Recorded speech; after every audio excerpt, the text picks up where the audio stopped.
मध्य प्रदेश के इंदौर में होलकर कालीन जमीन पर कब्जे को लेकर कांग्रेस के प्रदेश अध्यक्ष जीतू पटवारी के दोनों भाई और जिला कांग्रेस अध्यक्ष के खिलाफ धोखाधड़ी सहित धमकाने की धाराओं में पुलिस द्वारा प्रकरण दर्ज किया गया है। तो वहीं जानकारी देते हुए एडिशनल डीसीपी आलोक शर्मा द्वारा बताया गया कि तेजाजी नगर थाने पर 75 वर्षीय बुजुर्ग नरेंद्र मेहता द्वारा शिकायत की गई थी कि उनकी 6.33 एकड़ जमीन जो उमरीखेड़ा के ग्रामीण क्षेत्र में है उस पर जोर जबरदस्ती और धमकाकर कब्जा किया जा रहा है। शिकायत के अनुसार जांच पड़ताल कर पुलिस ने कांग्रेस के प्रदेश अध्यक्ष जीतू पटवारी के भाई नाना पटवारी और भरत पटवारी सहित जिला कांग्रेस अध्यक्ष सदाशिव यादव के खिलाफ धोखाधड़ी सहित विभिन्न धाराओं में प्रकरण दर्ज किया है।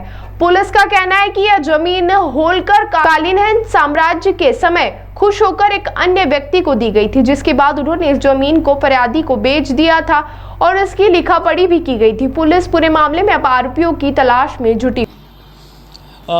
थाना तेजाजी नगर में हमने फरियादी नरेंद्र मेहता जो कि एरोड्रम क्षेत्र के रहने वाले हैं और 74 वर्षीय हैं, इनकी रिपोर्ट पर 3 आरोपी गणों भरत पटवारी, नाना पटवारी और सदाशिव यादव, इनके ऊपर चीटिंग, एक्सटॉर्शन, क्रिमिनल इंटिमिडेशन और क्रिमिनल ट्रेसपास की सुसंगत धाराओं में हमने प्रकरण पंजीबद्ध किया है।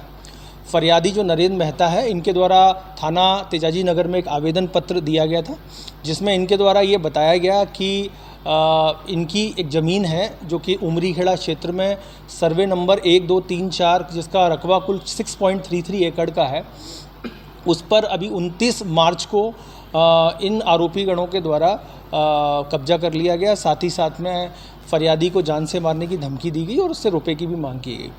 इसमें फरियादी के द्वारा पुलिस को ये बताया गया कि ये जो ज़मीन थी ये 1939 में होलकर साम्राज्य के द्वारा दीवान नारायण राव पलसीकर को इनाम के रूप में दी गई थी।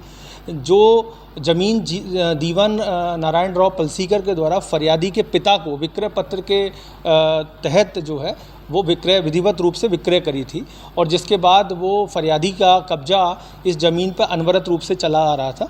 अभी 29 मार्च को आरोपी गण जो हैं वो उस स्थान पर गए और इस स्थान पर जाने के बाद उन्होंने बलपूर्वक लोगों के साथ आकर के उस ज़मीन पर कब्जा किया। साथ ही साथ में फरियादी को जान से मारने की धमकी दी गई और फरियादी से रुपए की भी मांग की गई। तो इस फरियादी की इस आवेदन पत्र की जांच थाना तेजाजी नगर ने करी और जांच के बाद हमने इसमें आईपीसी की धारा 318(4), 329(3), इसके अलावा 351, 35 बीएनएस के तहत सुसंगत धाराओं में प्रकरण पंजीबद्ध करके विवेचना में लिया। धोखाधड़ी की धारा भी इसमें? जी हाँ, इसमें 318(4) जो है वो चीटिंग से संबंधित। सर, ये नाम कौन कौन आरोपी इसमें? इसमें 3 आरोपी हैं, जिनमें नाना पटवारी, भरत पटवारी और सदाशिव यादव, ये आरोपी गणों के नाम। ये ज़मीन अभी रिक्त ज़मीन है और इस ज़मीन पर जो है आरोपी गणों के द्वारा कब्जा करना फरियादी के द्वारा बताया गया। ये 6.33 एकड़ इसका रकबा है। ज़मीन जो है ये सर्वे नंबर 1, 2, 3, 4 ग्राम उमरीखेड़ा की ज़मीन।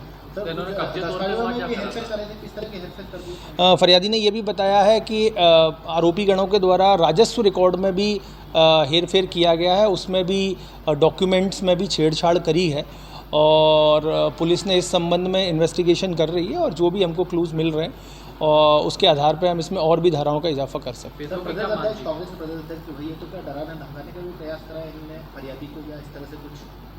इसमें पुलिस के द्वारा फरियादी के बताने पर इसमें क्रिमिनल इंटिमिडेशन का यानी अपराधी को धमकाना, साथ ही साथ में एक्सटॉर्शन, उससे पैसे की मांग करना, ये भी धाराएं उसमें जोड़ी गई।